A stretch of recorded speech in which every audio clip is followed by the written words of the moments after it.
This is your life today. This is all the years and the days of... no.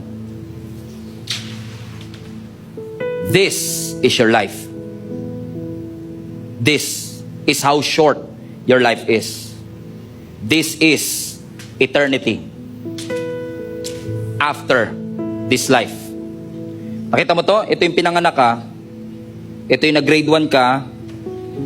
Ito yung nanligaw ka kahit illegal pa.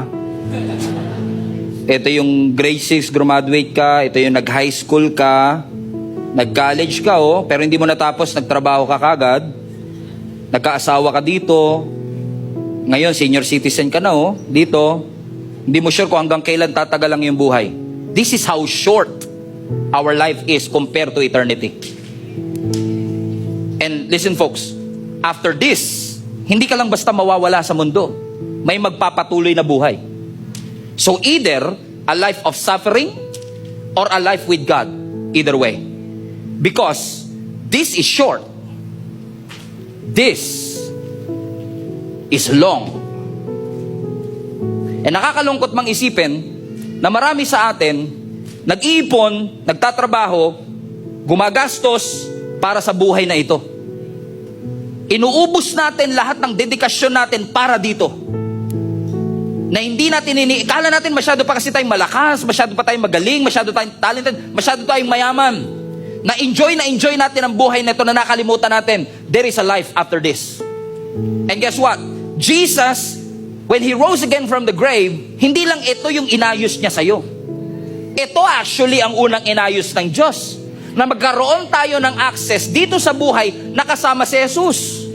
Pero minsan, inayos ni Lord ito, pero tayo, nakafocus tayo dito.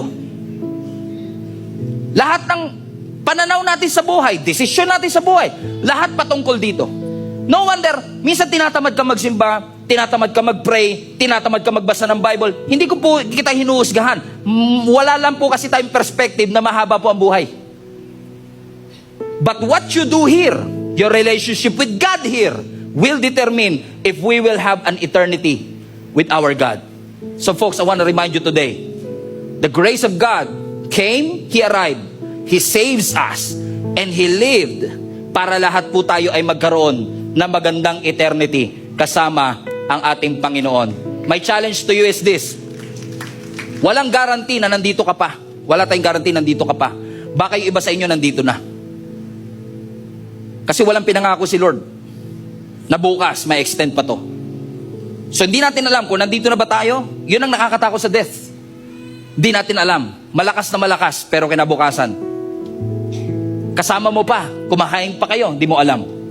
E minsan enjoy tayo na nakakalimutan natin what you do here, your belief here, your thoughts here, your decisions here will determine how you will have an eternal life with God.